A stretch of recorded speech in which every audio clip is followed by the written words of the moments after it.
welcome back to Bryn Mawr.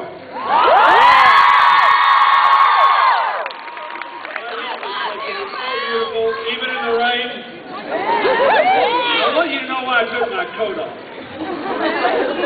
You think this guy's really nuts, it's raining and he puts on fewer clothes. But I didn't want to risk ruining my coat because today is my 31st wedding anniversary. I'm taking Hillary. Yeah, Bill! Go Clinton! I do look older than she is, but I don't want people to think, you know, I've become like a bag lady. I'm glad to be here. I'm glad to be here because Rendell and I have been close friends since I first began my campaign for president, because he was a great prosecutor, a great mayor, and has been an unbelievable governor of this state.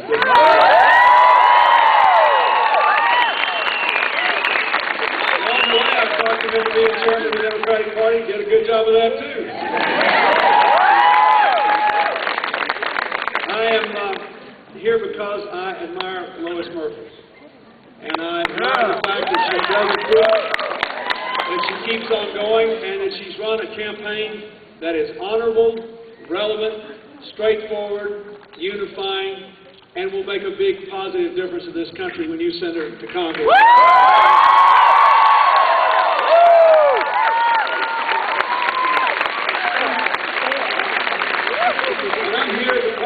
I've reached the age when I care most about what happens to our children and grandchildren.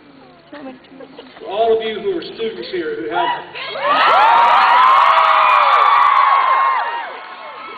have more tomorrows than yesterday, it's very important. America has lasted all this long time since we began in Philadelphia, because we were always about becoming. Always about embracing the changes. Always about doing better.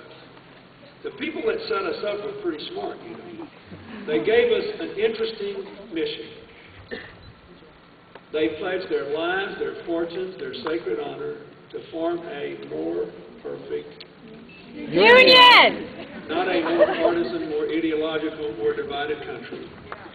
Not one where assertion and attack takes the place of evidence and argument. Not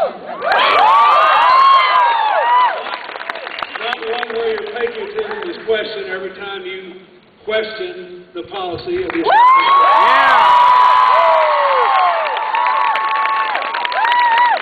Not one where you claim to be perfect, in possession of the perfect truth, and everybody disagrees with you is a heathen.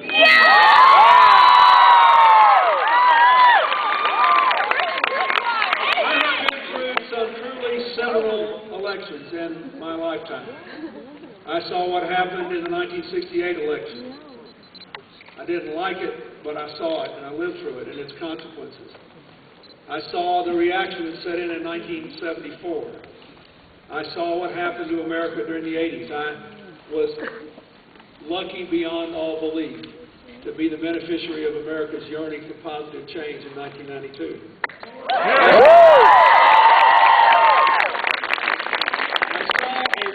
Country after 9/11, struggling to come together, yearning for unity, completely unified in the need to fight against terror, and to support a moderate Muslim democracy in Afghanistan, divided, not simply by the war in Iraq, but by the politicization of our national security in the 2002 election and in the 2004 election, where if you did not agree with the established wisdom, you were somehow an ally of Saddam Hussein and Osama bin Laden.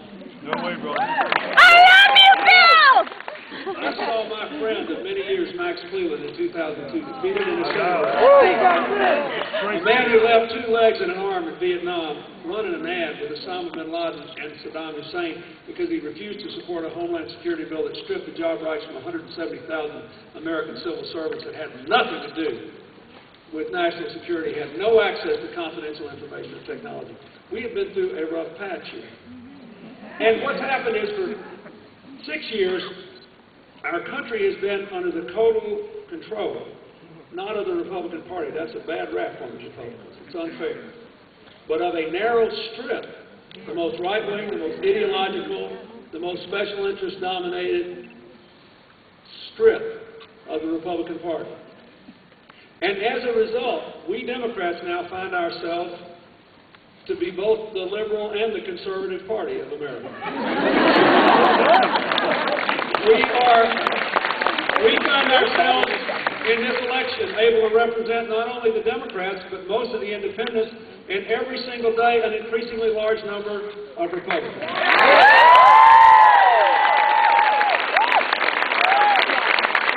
The reason is we're the only crowd that's really working for the more perfect union.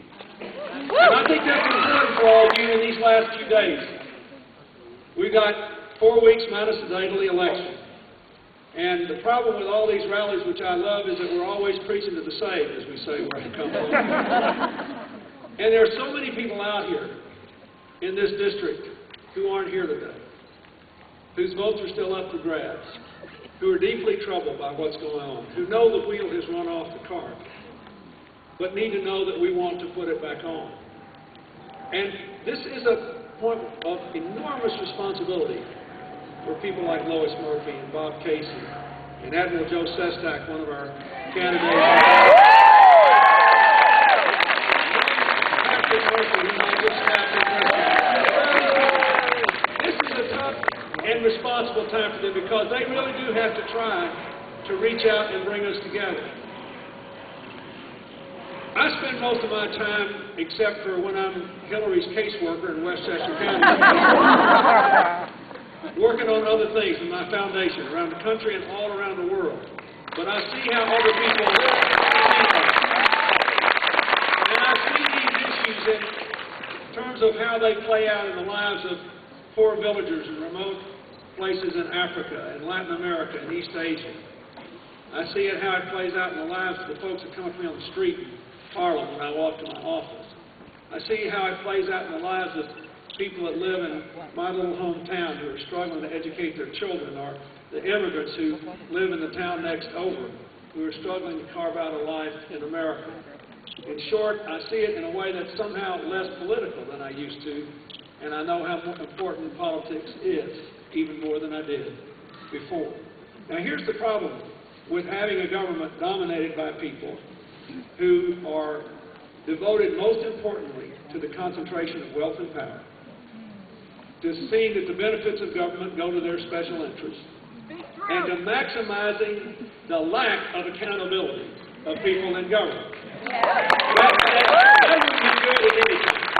But at this time, it is particularly devastating, because this is a time when we need to change, and we need to move forward.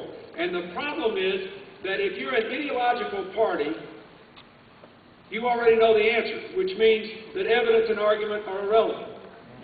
That's real bad when you're trying to figure out how to whip global warming, become less dependent on foreign sources of oil, and build a future of good American jobs. For example, look around Bryn Mawr. Suppose you wanted to make it the greenest campus in America. What is the ideological answer to whether you should put a windmill out here, put solar reflectors on the roof, reinforce the glass, or change the lighting? You have to think. You have to sit down with people who know what needs to be done and actually think and have discussions and debate. What is the ideological answer to the problem that this is the first time in American history where we've had 5 years of economic growth, a 40-year high in corporate profits, worker productivity going up every year, but we've got stagnant wages and more working people without health insurance? All right.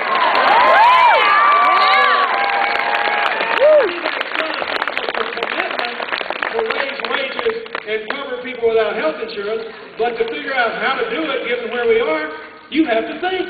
You have to have a debate. You have to have a discussion. You have to sit down with people that normally aren't your allies and figure out how to put together coalitions that make people's lives better.